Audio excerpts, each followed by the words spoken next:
नमस्कार दोस्तों, study point 99 पे आपका स्वागत है। आज हम लोग इस वीडियो में बात करने वाले हैं रासायनिक समीकरण को संतुलित करना। आप लोग किसी भी रासायनिक समीकरण, कोई भी रासायनिक समीकरण दिया हो, आप उसको संतुलित कैसे करेंगे, तो इसी बात पे आज हम लोग चर्चा इस वीडियो के माध्यम से करने वाले हैं। तो यदि आप वीडियो को लास्ट तक देखेंगे तो आपको ज़रूर से ज़रूर किसी भी रासायनिक समीकरण को आप संतुलित आसानी से कर सकते हैं।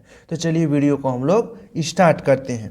तो जो हमने पहला उदाहरण लिया, और इससे पहले आप लोग जान लीजिए कि रासायनिक समीकरण को संतुलित किया क्यों जाता है। रासायनिक समीकरण को संतुलित किया क्यों जाता है, तो आप लोगों ने द्रव्यमान संरक्षण का नियम आप लोगों ने ज़रूर से ज़रूर पढ़ा होगा। द्रव्यमान संरक्षण का यदि आप लोग नियम पढ़े होंगे तो आप लोग को पता होगा कि किसी भी तत्व का परमाणु द्रव्यमान ना ही बनाया जा सकता है और ना ही नष्ट किया जा सकता है। परमाणु द्रव्यमान का नियम क्या है? किसी भी तत्व के परमाणु द्रव्यमान को ना ही बनाया जा सकता है और ना ही नष्ट किया जा सकता है, उसको केवल एक रूप से दूसरे रूप में कन्वर्ट किया जा सकता है।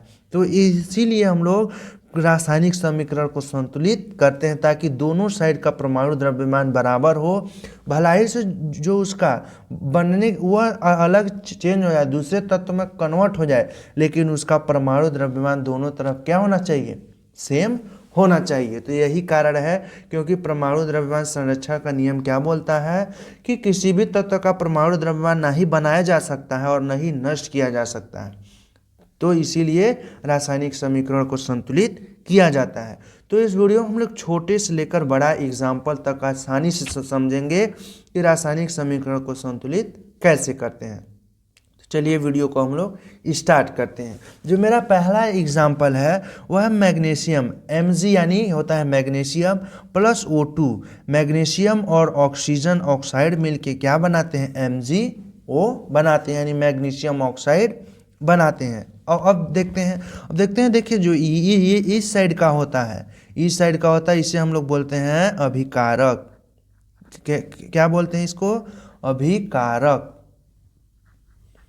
और ये जो इस साइड का होता है इसे बोलते हैं हम लोग उत्पाद। यानी जो बनता है, जो रिएक्शन से बनता है उसे हम लोग बोलते हैं उत्पाद, और जो बनाता है उसे बोलते हैं अभिकारक बोलते हैं। तो इसमें हम लोग यहाँ पे लिख लेते हैं कि कौन कौन सा इसमें तत्व है। इसमें अभिकारक में कौन कौन सा तत्व है? एक है मैग्नीशियम और एक है ऑक्सीजन। और इसमें उत्पाद में भी कौन कौन सा है? मैग्नीशियम और ऑक्सीजन है। अब देखिए इस साइड Mg की संख्या कितनी है? इस साइड Mg की जो संख्या है 1 है, और ऑक्सीजन की संख्या इस साइड कितनी है? ऑक्सीजन की संख्या कितनी है? ऑक्सीजन की संख्या है 2। अब देखते हैं, अब इस साइड उत्पाद की ओर हम लोग बात करते हैं। देखिए इसमें उत्पाद में मैग्नीशियम की संख्या कितनी है? मैग्नीशियम की संख्या तो 1 है, तो हमने यहाँ पे लिख दिया 1। अब ऑक्सीजन की बात करते हैं तो ऑक्सीजन की भी संख्या कितनी है? 1 है। अब ध्यान दीजिएगा, यहाँ पे अब मैग्नीशियम तो 1 है, इसमें भी 1 है और इसमें भी 1 है, लेकिन यहाँ पे ऑक्सीजन क्या है? 2 है और यहाँ पे 1 है। तब जो द्रव्यमान संरक्षण का नियम है इस पे तो लागू होगा नहीं, क्योंकि यहाँ पे द्रव्यमान ज़्यादा है और यहाँ पे कम है। द्रव्यमान संरक्षण का नियम क्या बोलता है कि किसी तत्व का द्रव्यमान नहीं बनाया जा सकता है और नहीं नष्ट किया जा सकता है, उसे केवल एक रूप से दूसरे रूप में बदला जाता है। तो ये यहाँ पे तो ज़्यादा है और यहाँ पे कम है, तो ऐसा होगा नहीं। इसको हम लोग दोनों को क्या करना होगा?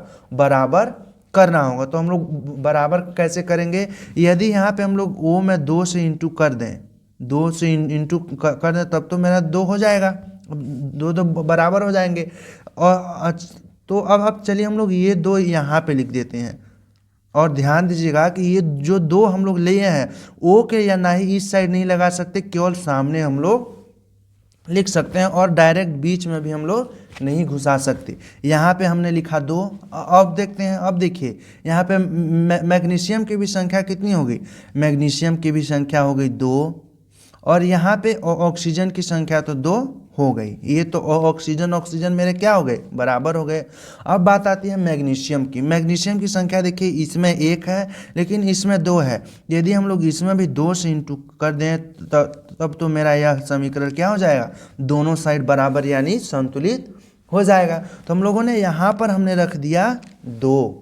तो अब देखिए यह समीकरण क्या हो गया, यह समीकरण अब हो गया संतुलित। यहाँ पे देख सकते हैं 2 मैग्नीशियम, यहाँ भी 2 मैग्नीशियम, यहाँ 2 ऑक्सीजन और यहाँ भी 2 ऑक्सीजन। तो ध्यान में रखिएगा कि ये जो हम लोग 2 यहाँ पे लिखे हैं, हम लोग ना ही यहाँ पे लिख सकते हैं ना ही इसके बीच में लगा सकते हैं, डायरेक्ट हम लोग इसके सामने लिखेंगे। और यहाँ पे ये भी जो मैग्नीशियम है, ना ही हम लोगों ने इसके नीचे लिखा है, डायरेक्ट सामने हमें लिखना है। तो अब देख सकते हैं यह समीकरण क्या हो गया, यह समीकरण संतुलित हो चुका है। यहाँ पे देखिए मैग्नीशियम 2 है और ऑक्सीजन की भी संख्या कितनी है, 2 है। और यहाँ भी देखिए मैग्नीशियम कितना है, 2 है। और ये अब ये देखिए ये जो 2 दोनों के साथ इंटू में है, तो इसलिए मैग्नीशियम भी कितना है, मैग्नीशियम की भी संख्या 2 है। और ऑक्सीजन की यदि बात करें तो ऑक्सीजन की संख्या इसमें कितनी है, 2 है और इसमें भी 2 है। तो यह समीकरण क्या हो गया, संतुलित समीकरण कहलाएगा। अब चलिए दूसरा एग्जाम्पल हम लोग देख लेते हैं। तो अब चलिए मेरा नेक्स्ट एग्जाम्पल क्या है, अगला एग्जाम्पल है Zn plus H2SO4। Zn H2SO4 मिल करके बनाता क्या है, ZnSO4 प्लस H2 मिल करके यह बनाते हैं। ZnSO4 और H2SO4 मिल करके क्या बनाते हैं, ZnSO4 प्लस H2 ये बनाते हैं। अब आपको पता हो गया होगा कि ये जो इस साइड का होता है हम लोग इसे बोलते हैं अभिकारक, और ये जो होता है और हम लोग इसे क्या बोलते हैं, इसे बोलते हैं उत्पाद। ये मेरा क्या होता है, यह होता है उत्पाद, और ये क्या होता है, अभिकारक। तो हम लोगों ने यहाँ पे लिख लिया अभिकारक लिख लेते हैं, और यह क्या होता है, उत्पाद। हमने यहाँ पे उत्पाद लिख लिया। अब देखते हैं इसमें कौन कौन से तत्व हैं। पहला जो तत्व है वो है Zn। Zn की संख्या कितनी है इस साइड, Zn की संख्या है 1। अब क्या है, दूसरा है H। तो H यानी हाइड्रोजन, हाइड्रोजन की संख्या इस साइड कितनी है, 2 है, तो हमने लिख दिया 2। अब कौन है, S है, S यानी सल्फर। सल्फर की इस साइड संख्या देखिए कितनी है, सल्फर की संख्या 1 है। ये इसको मत ले लीजिए कि यहाँ पे S4 है तो 4 हम लोग सल्फर 4 है, यह केवल O का होगा, O के पास लगा है तो इसलिए यह O4 है यहाँ पे। और सल्फर कितना है, 1 है। तो अब कौन है, ऑक्सीजन। तो ऑक्सीजन कितना है यहाँ पे, 4, तो हमने यहाँ पे लगा लिया 4। यह हो गया अब अभिकारक का। अब उत्पाद का देखते हैं। उत्पाद में देखिए कौन कौन है, Zn है। Zn की संख्या यहाँ पे कितनी है, Zn की संख्या मात्र 1 है। Zn की संख्या कितना है, 1 है। अब बात करते हैं सल्फर की। सल्फर की भी संख्या यहाँ पे आप देख सकते हैं केवल कितना है, 1 है, तो यहाँ पे हमने लगा लिया सल्फर की संख्या 1। अब बात करते हैं ऑक्सीजन की। ये ऑक्सीजन यहाँ पे लिख लिया हमने ओ ऑक्सीजन की संख्या देखिए कितनी है, ऑक्सीजन की संख्या है 4। और ये हाइड्रोजन है, हाइड्रोजन की संख्या कितनी है, हाइड्रोजन की संख्या है 2।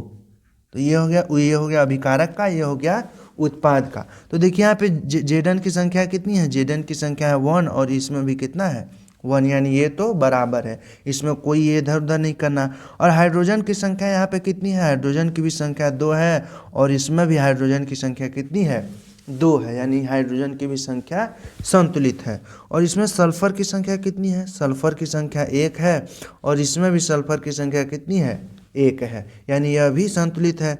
और इसमें ऑक्सीजन का देखते हैं, ऑक्सीजन की संख्या कितनी है, इसमें 4 है और इसमें भी ऑक्सीजन की संख्या कितनी है, 4 है, यानी अभिकारक और उत्पाद दोनों साइड मेरे क्या हैं, तो बराबर हैं। इसलिए यह समीकरण पहले से ही क्या था, पहले से यह समीकरण संतुलित था। तो यह समझ गए होंगे। अब चलिए दूसरा एग्जाम्पल ले करके हम लोग देखते हैं। अब देखिए जो मेरा दूसरा एग्जाम्पल क्या है, यहाँ पे दिया है Fe plus H2O। Fe plus H2O जब रिएक्शन करते हैं तो हम बनाते क्या हैं, Fe3O4 प्लस H2, यह रिएक्शन करके दोनों बनाते हैं। तो अब हम लोग इसे हम लोग क्या कहते हैं, इसे बोलते हैं अभिकारक, अभिकारक, और यह क्या होता है, यह होता है उत्पाद। यह समझ गए। अब इसमें हम लोग देखते हैं कौन कौन से तत्व हैं अभिकारक में। तो अभिकारक में देख सकते हैं पहला है Fe की संख्या यहाँ पे कितनी है, Fe की संख्या है 1, तो हम लोग ने यहाँ पे लिख लिया 1, यहाँ पे लिख लेते हैं। अब क्या है, अब यहाँ पे हाइड्रोजन देख सकते हैं, यहाँ पे हाइड्रोजन की संख्या कितनी है, हाइड्रोजन की संख्या यहाँ पे है 2, यहाँ पे देखिए 2 है, तो इसलिए हाइड्रोजन की संख्या कितनी हो गई, 2। अब कौन बचा, अब बचा ऑक्सीजन, तो यहाँ पे देख सकते हैं ऑक्सीजन की संख्या कितनी है, 1 है, तो हम लोगों ने यहाँ पे लिख लिया ऑक्सीजन की संख्या 1। तो अभिकारक का तो हो गया। अब देखते हैं उत्पाद का, कि उत्पाद में तत्वों की संख्या कितनी कितनी है। पहले Fe का ले लेते हैं। Fe हमने यहाँ पे लिखा, तो Fe यहाँ पे देखिए कितनी है, सॉरी ये जो Fe यहाँ से है, Fe की संख्या कितनी है, Fe की संख्या कितनी है यहाँ पे Fe की संख्या जो है 3 है। यहाँ पे देख सकते हैं Fe की संख्या कितनी है, 3, ये जो 3 लगा है यह Fe का है, तो इसलिए Fe की संख्या कितनी हो गई, 3 हो गई। और यहाँ पे अब ऑक्सीजन की बात आती है, ऑक्सीजन की भी संख्या यहाँ पे कितना है, ऑक्सीजन की संख्या है 4, तो यहाँ पे लिख लिया हमने O4 लिखा। अब बात करते हैं हाइड्रोजन की, हाइड्रोजन की संख्या कितनी है, 2, तो हम लोगों ने यहाँ पे लिख लिया हाइड्रोजन की संख्या 2, ये हमने तो लिख लिया यहाँ पे। अब हम लोग करते हैं इसको संतुलित, किसको हम लोग संतुलित कैसे करेंगे। यहाँ पे देखिए पहले Fe को देखते हैं, Fe की संख्या यहाँ पे कितनी है, पहले हम लोग यहाँ पे देखते हैं Fe की संख्या कितनी है, Fe की संख्या 3 है, लेकिन यहाँ पे देखिए Fe की संख्या कितनी है, Fe की संख्या 1 है। तो पहले हम लोग Fe को बराबर दोनों साइड कर लेते हैं। तो यदि हम लोग इसमें 3 से इंटू कर दें, Fe वो 1 था, इसमें 3 से इंटू कर दें, तब तो मेरा Fe दोनों साइड क्या हो जाएगा, दोनों साइड हो जाएगा बराबर। तो इसमें इंटू करें तो हम लोग यहाँ पे लगा देंगे 3, यहाँ पे हम लोगों ने लिख क्या दिया, यहाँ पे हम लिख देते हैं 3, ये हमने लिख दिया 3, यहाँ पे लिखा 3। अब देखिए ये जो 3 हम लोग यहाँ पे नहीं लिख सकते, लिखेंगे उसके सामने, तो उसके सामने हम लोगों ने लिख लिया 3। अब Fe की संख्या देखिए क्या हो गया, Fe की संख्या हो गई बराबर। अब बात करते हैं हाइड्रोजन की, हाइड्रोजन की संख्या कितनी है, इसमें हाइड्रोजन की संख्या 2 है, और इसमें भी देखिए हाइड्रोजन की संख्या कितनी है, 2 है। तो अब इसमें हम लोग कोई छेड़खानी नहीं करेंगे। अब देखिए इसमें ऑक्सीजन की संख्या कितनी है, ऑक्सीजन की संख्या इसमें कितनी है, ऑक्सीजन की संख्या तो 4 है, लेकिन इसमें देखिए ऑक्सीजन की संख्या कितनी है, 1 है। तो इसमें हमको 4 से क्या करना पड़ेगा, 4 से हमें इसमें इंटू करना होगा। तो इसको इंटू करेंगे तो हम लोग यहाँ पे लिखेंगे, यहाँ पे हम लोग नहीं लगाएंगे, इसके सामने जस्ट लगाएंगे, तो यहाँ पे हो जाएगा 4, यहाँ पे हमने लिख दिया 4 लिखा। ये जो दिख नहीं रहा होगा इसको हम लोगों ने यहाँ पे लिख लेते हैं, यहाँ पे ये जो 4 हो जाएगा H2O, ये हमने लिख दिया 4H2O, क्योंकि हमने 4 ऑक्सीजन में 4 लाना था, इसलिए हमने इसके सामने 4 रख दिया। तो अब देखिए ऑक्सीजन की संख्या क्या हो गई, बराबर हो गई। अब लेकिन देखिए ध्यान दीजिएगा कि यहाँ जो अब हाइड्रोजन की संख्या यहाँ पे बढ़ चुकी है, हाइड्रोजन की संख्या पहले 2 थी, लेकिन अब यहाँ पे 4 में 2 से हम लोग क्या करेंगे, इंटू करेंगे, 4 में 2 से इंटू करेंगे तो कितना हो जाएगा, 4 दूना 8, यानी हाइड्रोजन की संख्या इस साइड कितनी हो गई, 8 हो गई। 2 में 4 से इंटू करेंगे तो मेरे पास 8 हो गई। तो इस साइड हाइड्रोजन की संख्या कितनी हो गई, 8। अब इस साइड में हमें 8 करना होगा, तो इसको करने के लिए हम लोग को इसमें 4 से इंटू करना होगा। तो 4 से इंटू हमने यहाँ कर दिया, तो हम लोगों ने यहाँ पे भी 4 रख देते हैं, यहाँ भी यदि हम 4 रख देंगे तो अब देखिए 4 दूना 8, इसमें भी हाइड्रोजन क्या हो गया, बराबर हो गया। तो यह भी रिएक्शन क्या हो गया, यह भी रिएक्शन संतुलित हो गया। अब चलिए, तो इस वीडियो में जो हमने रासायनिक समीकरण को संतुलित करना जाना, आपको अच्छे से समझ में आ गया होगा। और इसी तरह का रासायनिक समीकरण लेकर के उसको आप लोग संतुलित करते रहिए, जिससे कि आपको अच्छे से संतुलित समीकरण करना आ जाए। तो यदि वीडियो अच्छा लगा होगा तो वीडियो को लाइक और चैनल को सब्सक्राइब जरूर कीजिए और अपने दोस्तों के साथ भी शेयर जरूर कीजिएगा। और इसी तरह के नए वीडियो देखने के लिए हमारे साथ ज़रूर जुड़िए। तो फिर मिलते हैं इसी तरह के नए वीडियो में, तब तक के लिए धन्यवाद। आपकी एग्ज़ाम का भी डेट अब आ चुका है, इसलिए एग्ज़ाम की तैयारी करते रहिएगा।